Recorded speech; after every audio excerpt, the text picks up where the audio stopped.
A quiet phone call in Beijing just triggered the loudest alarm on Wall Street. No press conference, no warning, just one sentence: stop buying dollars. And 48 hours later, Spain signed a deal with China that could rip NATO's economic map in half. You think this is just about trade? You're already 5 moves behind. On April 7th, Beijing gave an unambiguous directive to its state-owned banks stop buying US dollars. Immediately. According to a Reuters source inside the People's Bank of China, the move wasn't ceremonial. It was operational. Major institutions like ICBC, Bank of China, and Agricultural Bank were told to reduce all USD exposure, shift settlements toward yuan, and halt dollar liquidity injections. The order came just 2 days after President Trump escalated tariffs and just 1 week after a sharp spike in US Treasury yields. This raises a hypothesis the White House has yet to confront. Is China quietly building an alternative system designed to bleed demand for the dollar? Not over years, but in real time. Wall Street analysts haven't reached consensus. Goldman Sachs' Hui Shan warned in a client note that a sudden contraction in dollar demand by major economies, especially China, would heighten global volatility and challenge dollar liquidity at a foundational level. In March alone, China reduced its Treasury holdings by $24.1 billion, marking the steepest single-month drop since 2018. If this isn't a message to Washington, then what explains the precision timing and the absence of any official statement? But more importantly, what happens if other countries follow Beijing's lead? Days after Beijing moved against the dollar, Spain signed a multi-billion euro strategic agreement with China, publicly, unambiguously, and without consulting NATO or Washington. The deal grants Chinese firms preferential access to Spain's logistics hubs, green energy infrastructure, and industrial R&D corridors. According to Spain's Ministry of Industry, this is the largest bilateral investment agreement signed with China since 2005, and it bypasses EU-level ratification entirely. Bloomberg reported that the deal includes incentives for Chinese EV makers, rail system integrators, and rare earth refiners to co-locate in Valencia, Bilbao, and Algeciras. Why does that matter? Because this isn't happening in a geopolitical vacuum. Just 48 hours before the deal, Trump imposed a 100% tariff on European EVs, singling out unfair Chinese subsidies that allegedly flow through EU countries. Spanish officials, caught between tariff pain and industrial opportunity, made their move.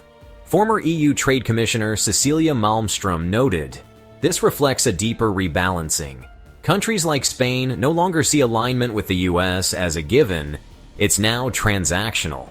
If that's true, what happens when other mid-tier economies run the same cost-benefit analysis? On April 6th, President Trump unexpectedly delayed the implementation of his $50 billion tariff package targeting Chinese tech, autos, and semiconductors. Officially, it was framed as a strategic pause for diplomacy, but bond market data tells another story.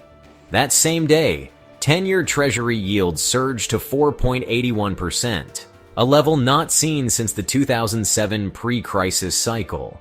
According to the U.S. Treasury Department's TIC data, foreign official holdings of treasuries dropped by $67 billion in Q1 2025, with China, Japan, and Saudi Arabia leading the liquidation. Morgan Stanley's chief economist Seth Carpenter warned, if foreign appetite for U.S. debt weakens during a deficit cycle, financing becomes politically toxic and economically unsustainable. Trump's abrupt tariff delay coincided with this bond market stress, suggesting it may have been a reactive maneuver to avoid a liquidity freeze, not a strategic concession. But if bond dumping by America's largest creditors continues, what mechanism exists to avoid a broader financial rupture? The White House may be targeting Chinese exports with historic tariff hikes, but China's outbound trade numbers are telling a different story.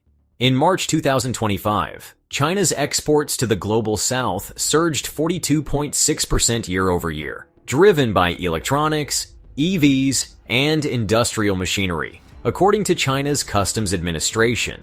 More provocatively, exports to U.S. partners like Mexico and Spain rose 18.3% and 21.9%, respectively. much of it routed through new tariff-free back channels. The World Trade Organization has flagged a sharp increase in country of origin obfuscation, where products made in China are routed through Vietnam, Cambodia, or Mexico for repackaging and reclassification. U.S. Customs data shows a 23% spike in imports labeled Made in Vietnam, while Vietnamese export figures to China simultaneously spiked, suggesting strategic re-exporting. Georgetown trade scholar Jennifer Hillman observed, "Tariffs are not reducing trade, they're rerouting it, and that rerouting often benefits China's supply chains even more. So if tariffs can't stop Chinese goods, and consumers are paying more anyway, who's really footing the bill for this economic war?" On April 3rd, China's EV leader BYD confirmed a €10 billion investment package to build a sprawling electric vehicle hub in Valencia, featuring 2 vehicle assembly plants, a gigafactory for lithium iron phosphate batteries, and a coastal export terminal connected directly to North Africa and the Middle East. According to the Financial Times, this marks BYD's largest overseas investment to date and could produce up to 800,000 vehicles annually by 2028. The announcement follows a record first quarter where BYD outsold Tesla globally for the 3rd straight quarter, according to Counterpoint Research. Spanish Deputy Prime Minister María Jesús Montero hailed the project as the engine of Europe's post-carbon transition. But it's not just about emissions. Spain is also gaining geopolitical leverage. The EU's latest report on foreign investment screening confirms that no other EU state fast-tracked Chinese industrial capital faster than Spain in the first quarter of 2025, slashing regulatory approval timelines by 43%. That puts pressure on Berlin and Paris, where resistance to Chinese investment remains high. What's more, BYD's move coincides with Trump's tariff assault on EU auto exports, effectively squeezing German automakers on both ends. So the real question: is China using industrial partnerships to quietly dismantle the US-Europe trade axis, one EV at a time? Publicly, US allies are falling in line behind Trump's trade strategy. But behind closed doors, the data tells a different story. According to Eurostat, imports of Chinese electronics into the European Union increased 16.4% in the first quarter of 2025, despite vocal support for US tariffs. Meanwhile, Australia's Bureau of Statistics reported a 21.7% rise in lithium exports to China, even as Canberra reaffirmed its security pact with Washington. These aren't minor deviations, they're structural contradictions. France's Airbus, hailed as a transatlantic manufacturing ally, doubled its Chinese procurement orders this quarter, with over €2.3 billion in contracts signed with AVIC and Comac, according to company filings. Even Japan, one of America's most loyal partners, imported 11.2% more Chinese semiconductors than the previous quarter, despite agreeing in principle to tighter tech controls. Former USTR official Wendy Cutler told Bloomberg, "Allies are doing what's politically necessary while hedging commercially. The narrative and the numbers are moving in opposite directions. But if that divergence continues, does the US still have leverage or just loud support?"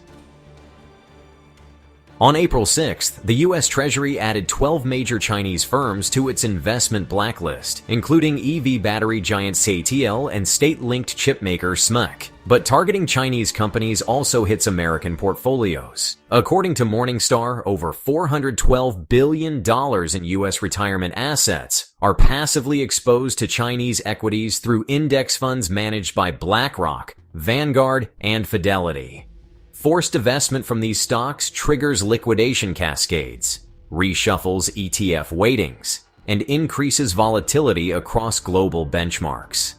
In January, when Hikvision was added to the blacklist, it prompted $3.7 billion in redemptions from funds tracking emerging markets. A similar trend is now unfolding.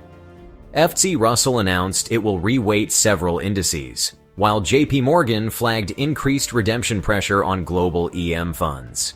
The SEC's own internal risk memo, leaked to the Wall Street Journal, warned that accelerated decoupling could trigger a disorderly unwind of US-China financial exposure, especially through passive vehicles. So if blacklisting continues without a parallel restructuring of domestic investment rules, is Washington risking a self-inflicted liquidity crunch? Core inflation in the U.S. rose to 4.3% in March 2025, according to the Bureau of Labor Statistics, driven by rising costs for imported goods, particularly electronics, auto parts, and consumer appliances. Meanwhile, wage growth has flattened. Real average hourly earnings are down 0.6% year over year, signaling declining purchasing power for the American middle class. The National Federation of Independent Business reported that 29% of small firms cited higher input costs due to tariffs as their top concern, up from just 8% a year ago. These aren't isolated pressures, they're compounding. The Institute for Supply Management's Manufacturing Index slipped to 47.2, its lowest level since the COVID downturn, signaling broad contraction. Economist Mohamed El-Arian warned in a Bloomberg TV interview, "You can't have simultaneous inflation, weak wage growth, and declining production without triggering stagflation." But the question isn't whether tariffs are popular. The question is whether they're sustainable without triggering a political backlash when households start choosing between groceries and gas. And if consumer sentiment cracks, how long before that morphs into a full-blown contraction?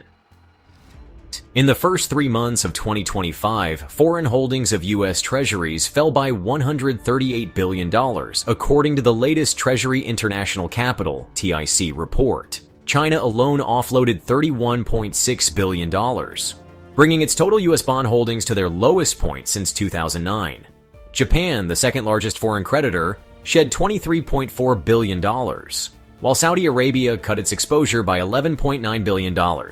These aren't portfolio tweaks, they're structural withdrawals in response to geopolitical tensions and dollar volatility. The consequences are already surfacing. The yield on the 10-year Treasury hit 4.89% on April 10th, up from 3.91% just 4 months prior, driving up borrowing costs across consumer mortgages, business credit lines, and federal deficits. According to the Congressional Budget Office, a sustained 1-point increase in yields could add $2.2 trillion to the national debt over the next decade. Former IMF economist Desmond Lockman warned in Foreign Affairs that a disorderly exodus from U.S. debt markets would not simply spike interest rates, it could force the Fed into tightening during a recession. So if bond demand collapses and the dollar weakens simultaneously, what's left holding up the system? We're glad you're enjoying this video. Please like and subscribe. Check out another video that is now on your screen.